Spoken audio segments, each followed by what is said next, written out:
Pour paraphraser Maurice Carême, connais-tu Guité, mon beau village qui se mire au clair des eaux du lac Tchad, ma maison dont l'ombre flotte dans l'eau comme une oie, me nourrit comme une crèche.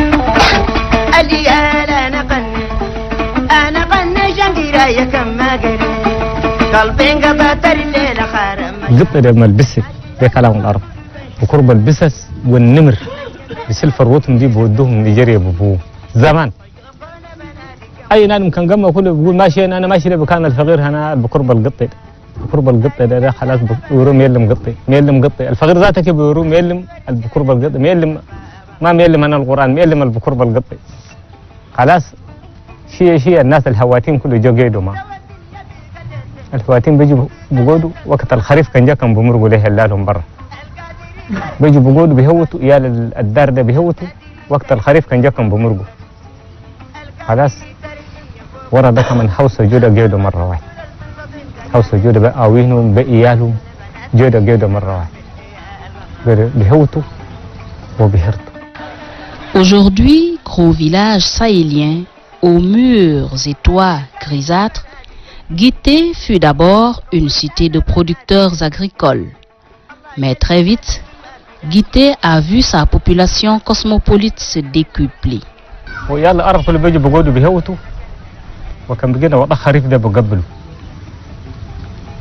حوصوا جودا قيدوا مرة واحد بإيالهم بأوينهم خلاص يلا العرب كله يوم جودا خلاص هم كله قيدوا بكان ده بيجي هله بيهوتوا هوتوا تاريخنا 10 سنة ولا 15 سنة الهود بدأ بنقص الماء كله بدأ بنقص خلاص سووا زراعة قربوا زراعة العيال الدقاق بيهوتوا والناس الكبار كمان بيهرتوا خلاص الناس الكبار بيهرتوا ده الماء بنقص لحد جفي بكان اليوم ده الهلال البر كله يهولوا جو قيدوا معاهم هنا الناس المنصبة كله يهولوا جو قيدوا معاهم هنا الهلة دي هسه فوق قبائل كترات من العرب من القرآن من الفلاتة من الحوسة من قبائل كترات فوق صار ناس كتير قبيلة هنا ما في ده ما في كله كده قاعدين وعايشين في حالة سلمية أي نادي عنده الزر بخدم عنده مركب شارك بيهوت كله بيهوت ناس قاعدين L'affluence des nouveaux venus en quête de nouvelles terres fertiles et de bien-être social va accroître le nombre d'habitants dans cet Eldorado de Guité. D'autres services promoteurs de nouveaux produits et de biens de consommation vont naître pour satisfaire les demandes souvent croissantes. ما عندنا أي بروبلم بيننا نادم الجمن صبا الجمن نيجيريا الجمن كاميرون كل اللي لمينا وجينا وقاعدين عافي دارنا دي عندها شغل كتير عندها هجر قاعد بكسروه عندها هنغورينتي بيجي بشولها بفيلميه وأنينا الشيء كيف فايدة واحدة كنا نلقوه منها ماشي واجب الناس اللي يجوا ده أول كي يشيلوا من إيال الدر هم بس يودوهم كم بروقوا كله واجب بيهم هم واجب كان في شغل فايدة هي اللي بيصوروا قمامنا ده بودوا ده أنينا كل واجب نلقوا منها لكن ده كله كأنينا خبر كل ما إننا ندوروه ما ندوروه كله بيجي بيسووه. Construites en banco, les maisons de Guité sont conçues pour s'adapter au climat ou plus correctement pour jouer le thermo dans cette zone qui, malgré l'influence bienfaisante des eaux du lac, respire le Sahel. La tendance actuelle est à la modernisation de la cité. La route asphaltée qui y mène, les rues de la cité dressées à l'équerre, les maisons construites en matériaux durables et aux toits en tôle ondulée manifestent cette volonté d'évolution de l'habitat. L'agglomération, qui compte plus de 30 000 âmes, dispose de quelques services de base, tels que les structures d'éducation de base, de santé, où opèrent médecins, infirmiers et sages-femmes, de terrains de sport pour le bonheur des jeunes. La cité de Guité dispose également de grandes pirogues motorisées qui permettent à tout moment et à toute personne en quête de dépaysement et de bonheur de voguer à sa guise et en toute sécurité sur les eaux du lac Tchad.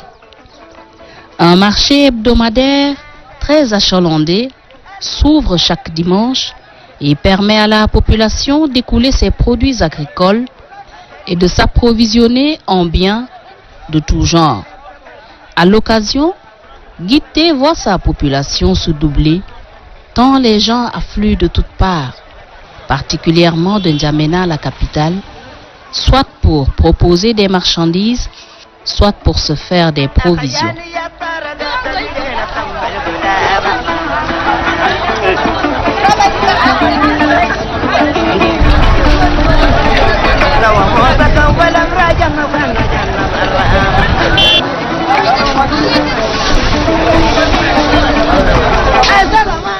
Lieu et occasion de rencontres, d'échanges, de partage, de négoces et d'achats, le marché hebdomadaire de Guité offre également l'opportunité aux pêcheurs d'expédier vers d'autres contrées, notamment vers la capitale N'Djamena, des tonnes de poissons que le lac Tchad leur a gracieusement offert. En ce jour béni justement, le lac Tchad, qui ne cesse de réserver des surprises, a permis à un pêcheur d'empocher 180 000 francs CFA pour un extraordinaire capitaine pêché la veille. À l'instar des autres agglomérations lacustres, Guité a les pieds dans l'eau. En période de crue particulièrement, les hectares de vergers qui l'emmitouflent sont systématiquement inondés des eaux du lac qui s'étendent à perte de vue. Mais cet ensemble crée une atmosphère féerique pour le régal des yeux, pour le repos de l'esprit et pour le dépaysement. Situé au sud du lac Tchad et à 1 heure de route de la capitale N'Djamena, Guité est aujourd'hui une ville en pleine extension. Disposant de grandes pirogues à moteur, la cité est devenue un port d'embarquement et de débarquement des personnes et des marchandises allant ou venant des îles voisines. Mais Guité est avant tout un lieu de repos et de vacances.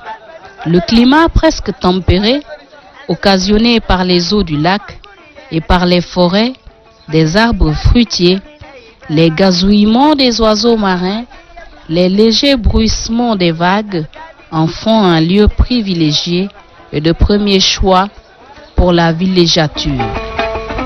À l'instar des îles du lac Tchad, le village de Guité était occupé d'abord par des producteurs agricoles, car ces terres, inondées annuellement par les eaux du lac Tchad, qui y laissent des couches limoneuses, sont très fertiles. La tradition se perpétue encore aujourd'hui, puisque les pères continuent de léguer les exploitations à leurs fils. Allons à la rencontre d'un des exploitants agricoles de Guité. Il dispose pour sa taille des hectares de champs maraîchers en toute saison, où il produit bon an, mal an, divers produits alimentaires, notamment des patates douces, des aubergines, du l'ail, des oignons, des pastèques, des céréales, des agrumes, des mangues. En ce jour, il a décidé de montrer ses champs à la télévision pour, dit-il, attirer la clientèle, mais surtout pour assurer que tout visiteur qui arrive à Guité en touriste ne manquera de rien.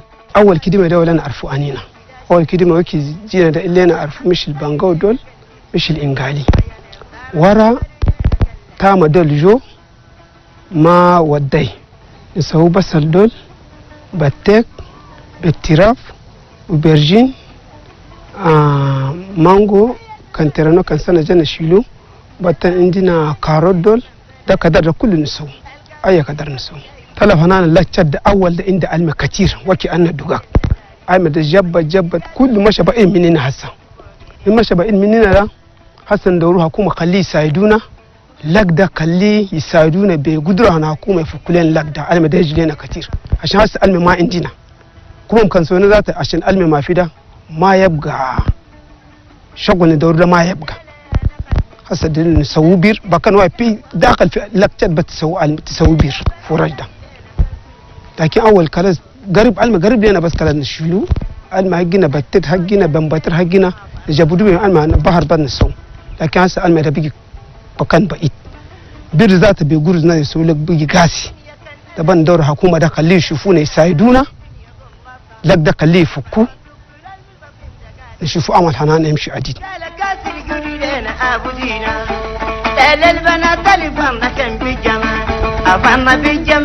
Comme la plupart des exploitants des polders de Guité, Aladj Ousmane Mahazou est un homme comblé.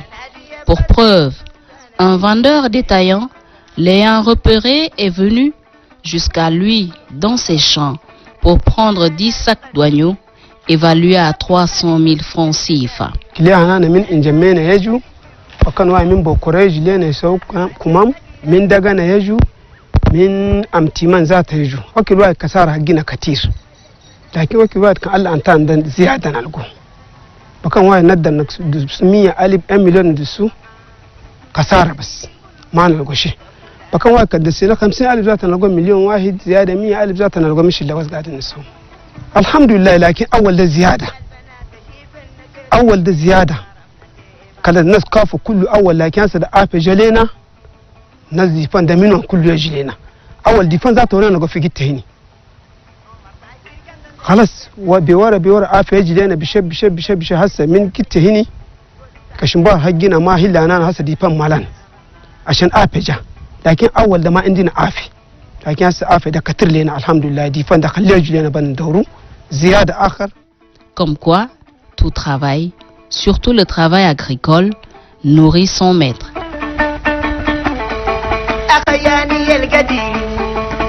À quelques encablures de Guité se dressent les rochers dont la région a pris le nom, le Hadjar Lamis ou les rochers des éléphants. En vernaculaire, Hadjar signifie rocher. Mais ces rochers font mystère. En effet, la platitude du bassin du lac Tchad ne permet pas d'envisager la vue d'un rocher dans ses environs. Et pourtant, ils sont là, c'est Hadjar Lamis. Ils se présentent comme de grands dinosaures précambriens, bien fossilisés. D'aucuns leur prêteraient des légendes superstitieuses ou mystiques à la vue de leur forme biscornue et érodée par l'érosion éolienne. Mais d'où viennent-ils ces rochers et pourquoi les appelle-t-on des rochers aux éléphants? Les éléphants, ils passent par ici pour partir au Cameroun, à Ouaza. Et dans le cycle de l'année, ils reviennent de là-bas pour partir à Zakouma. Et ils sont suivis. Et leur passage ici dure entre 45 et 60 jours autour de ceci, avant de se rassurer pour traverser le Chari Logon à la descente vers Ouaza. Le concept d'écotourisme se voudrait bien la protection de la nature parce que c'est écologique et ce site étant naturel abrite beaucoup des êtres naturels d'une manière générale, pour ne pas citer que des bêtes, des oiseaux et ainsi de suite. Et une végétation clairienne autour, donc le site a une valeur hautement écotouristique parce qu'autour il y a le développement qui devrait prendre sa forme. Puisqu'il y a des habitations, il y a des villages autour. Il y a au total 12 villages autour de ce site-là. Et ces villages doivent jouir de ce produit naturel pour que le concept se développe davantage. Cependant, aujourd'hui, c'est plat parce que tous les visiteurs viennent parce qu'ils doivent venir et le secteur n'est pas organisé.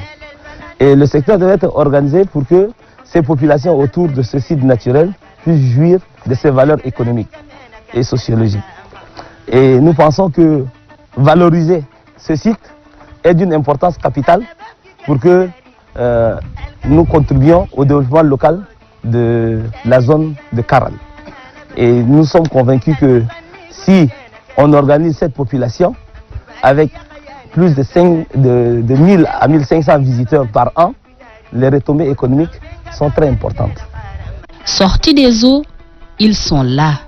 Neuf, pur, splendide, rochers sous-marins, libérés après l'assèchement des eaux de la mer paléo-tchadienne, ils sont là, témoins de la profondeur qu'avaient ces eaux avant l'ère d'aridité. Ils méritent donc d'être admirés de près. Aussi, depuis des siècles, des explorateurs, surtout des touristes africains, asiatiques et occidentaux, les ont côtoyés soit pour les étudier, soit pour les escalader avec respect et admiration.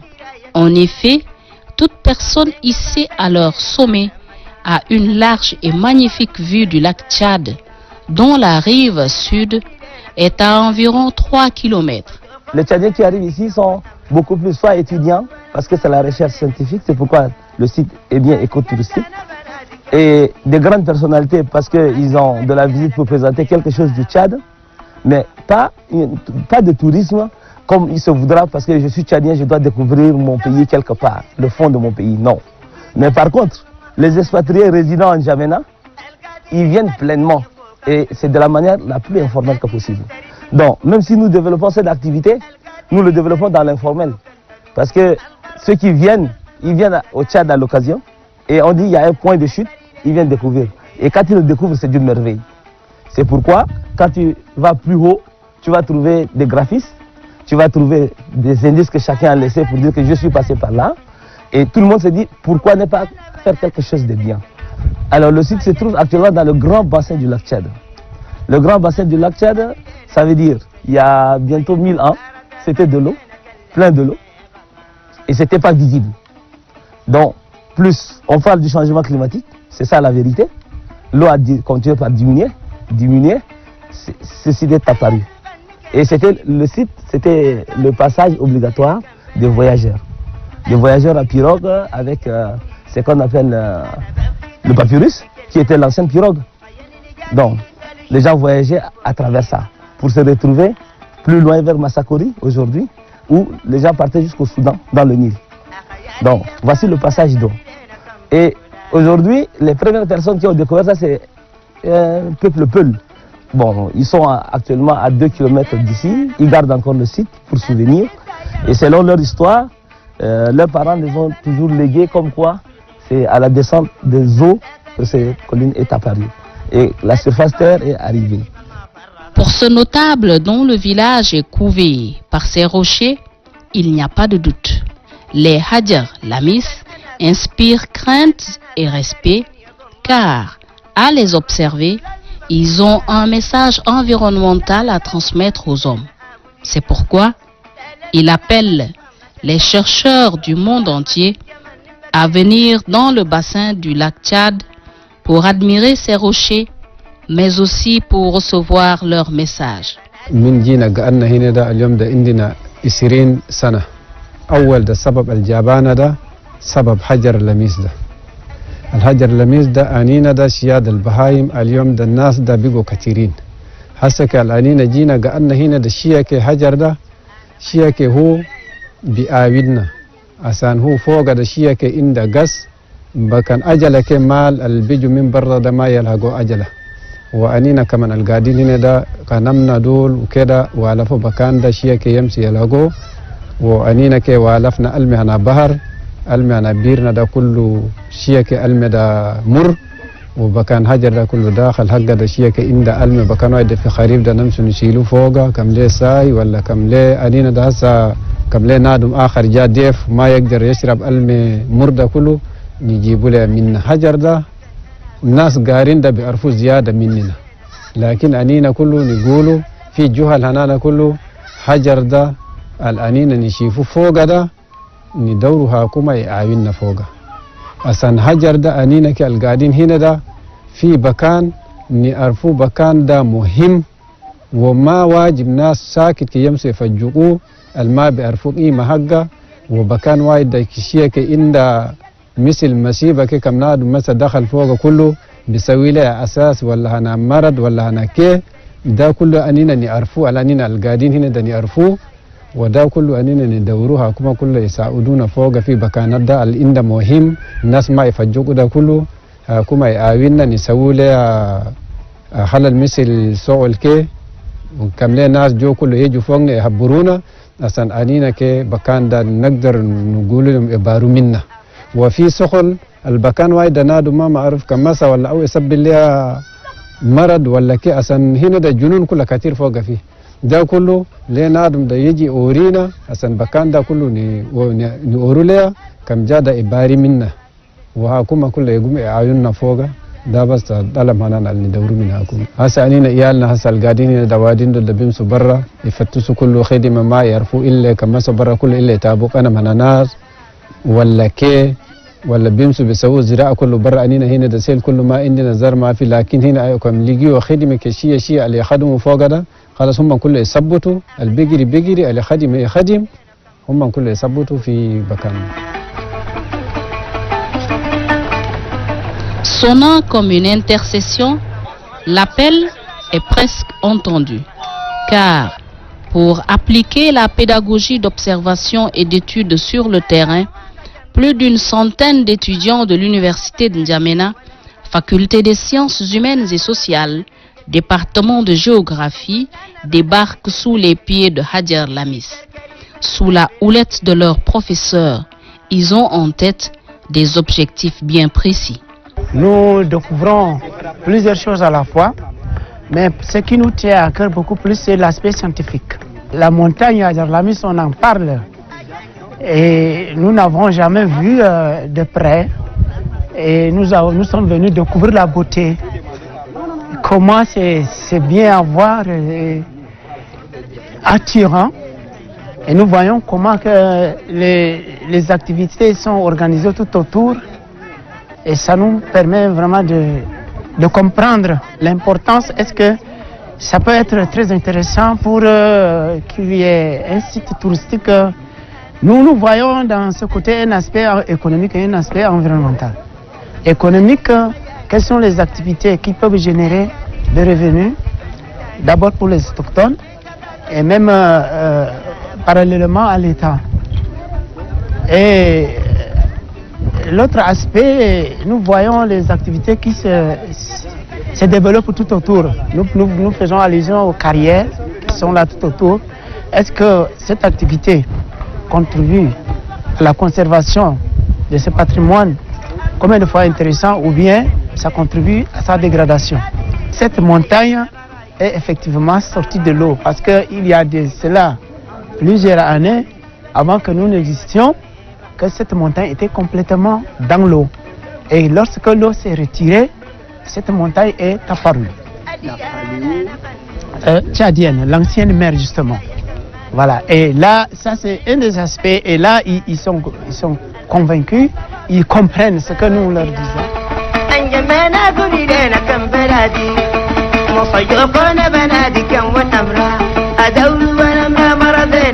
Dans ces 1 284 000 km², le Tchad, pays de Toumaï, regorge de merveilles culturelles insoupçonnées et incomparables à contempler. Il présente à l'infini de beautés paysagères inégalées à découvrir. Les rochers des éléphants au Hadjar Lamis en font partie. Les étudiants les découvrent pour la première fois. Nous sommes submergés des intérêts scientifiques à ce niveau ici. Parce que s'il faudrait seulement tenter de se rapprocher de la montagne, nous avons de la géologie, qui est une science que nous pourrions nous rapprocher de cette montagne pour en connaître mieux. La géomorphologie, que nous pourrions nous rapprocher de cette montagne pour en connaître mieux. De la biogéographie, nous allons nous rapprocher pour en connaître mieux. L'aspect environnemental, c'est très important parce que cette montagne a aussi un impact environnemental à ce niveau. Donc il y a tous ces intérêts et plus loin, même encore de la climatologie, lorsqu'on apprenait dans les salles la température dans les zones de montagne. Donc en plus de l'intérêt touristique, bien, l'intérêt scientifique, il est au complet ici. Au départ, pour quitter N'Djamena, j'avais regretté mon argent. Je croyais qu'on va venir ici pour des blagues et non des choses importantes comme ça. Mais arrivé ici, là, j'avais vu des meilleures découvertes qu'on avait faites. Et je ne regrette rien actuellement. Tout ce qu'ils m'ont expliqué théoriquement en salle. Et arrivé ici, j'avais fait certaines découvertes davantage encore qui m'ont perfectionné davantage d'aller approfondir mes cours que j'avais accumulés théoriquement. Quand on est venu visiter, pour moi c'est pour la première fois encore. On a eu à tenter à 20 pour la sortie des étudiants à la descente pour lier la pratique avec la théorie. Puisque les anciens nous expliquaient, voilà c'est ça les roches, voilà la végétation, voilà c'est là. Mais il faut qu'on nous parle seulement de la théorie. Les noms simplement, on n'a pas vu avec nos yeux les choses que les anciens nous rencontrent dans la salle. Heureusement, Dieu merci pour nous, on est venu, on a lié la pratique avec la théorie. Et par rapport à cette montagne que je viens de voir sur le plan touristique, par rapport au cours donné par l'enseignant, je peux dire ça a un intérêt touristique pour le Tchad, pourquoi pas pour l'Afrique d'une manière générale. Je ne regrette pas pour ce voyage. Ça a été un grand atout pour moi, puisque tout ce qu'on avait vu en classe, c'est devenu une réalité pour moi. J'ai touché même du doigt les différents roches, j'ai même vu le lac, et ça m'a vraiment impressionné avec beaucoup de diversité, les activités économiques, tout ça. C'est vraiment impressionnant, impeccable. Je pourrais même dire, même quand je peux rentrer, je peux déjà écrire un parchemin. En tant qu'un géographe, un homme de terrain, c'est important pour moi. Je découvre les différents types de végétation. Et comment les activités économiques se déroulent ici. Et encore, c'est un atout pour moi de voir ce qu'on appelle agermamis. La géographie, c'est le voyage d'abord. Un géographe, c'est celui qui voyage.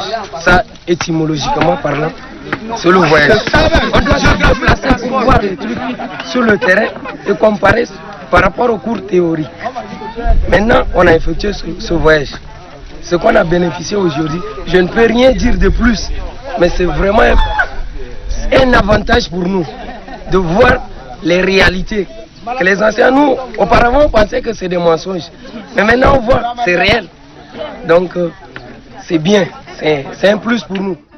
À l'instar des touristes, que les Tchadiens, découvrant les beautés du Tchad, se découvrent eux-mêmes. Quoi de plus encourageant? Beaucoup de barrières culturelles et psychologiques tomberaient. Les étudiants tchadiens qui viennent de faire le premier pas en tirent une expérience très enrichissante. Un esprit d'orgueil est en train déjà de nous envahir parce que nous voyons ailleurs bien. Les gens présentent à la télé, les gens présentent, nous sommes en train de nous nourrir un jour l'espoir d'aller visiter. Mais pourquoi pas eux venir visiter aussi ce que nous avons comme montagne, comme site touristique localement. Donc déjà à ce niveau, ça atteint mon vœu de vouloir encore voler pour un autre endroit pour voir ce genre de montagne. Que Dieu merci, moi je l'ai chez moi ici. Donc au contraire, j'aurais à inviter les amis d'ailleurs. Venez, j'ai aussi ma part chez moi. Venez voir comment je suis en train de me nourrir cet espoir d'aller voir chez vous.